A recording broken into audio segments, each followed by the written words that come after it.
হ্যাঁ হ্যাঁ খুব ভালো, থ্যাংক ইউ। ম্যাডাম, হ্যাঁ এক সেকেন্ড ধরো। Yes, any problem? ম্যাডাম আপনার অর্কেস্ট্রা গ্রুপ তো এখন এসে পৌঁছয়নি, অন্য একটা গ্রুপকে স্টেজটা দিয়ে দিই।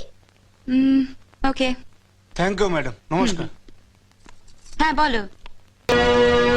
এই যে মেগাস্টার কেষ্টদা, আপনি এখানে? সিকিউরিটিকে দিয়ে তুমি কাকে মারতে বলেছো জানো? জানি। জানো? হ্যাঁ হ্যাঁ জানি। জেনেও তুমি চুপচাপ বসে আছো? তোমার লজ্জা করছে না? আমার ঘেন্না করছে।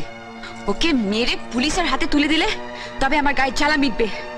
তুমি পুরনো দিনের সব কথা ভুলে গেছো? কিচ্ছু ভুলিনি। আপনি ভুলভাল বকছেন।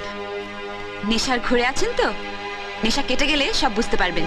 আরে আমার মদের নেশা তো একটু পরেই কেটে যাবে, কিন্তু তুমি আরো মারাত্মক নেশা আটকে পড়েছো সোনালি।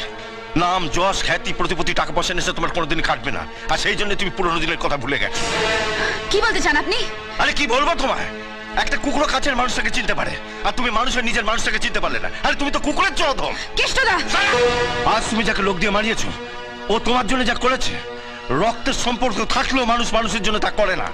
তুমি ওর কাছ থেকে সব রকম সুযোগ সুবিধা নিয়েছো, প্রয়োজনে ব্যবহারও করেছো, কিন্তু কোনোদিন জানতে চাওনি ও আসলে কি। আসলে ও যে কি সেটা আমার থেকে ভালো কেউ জানে না।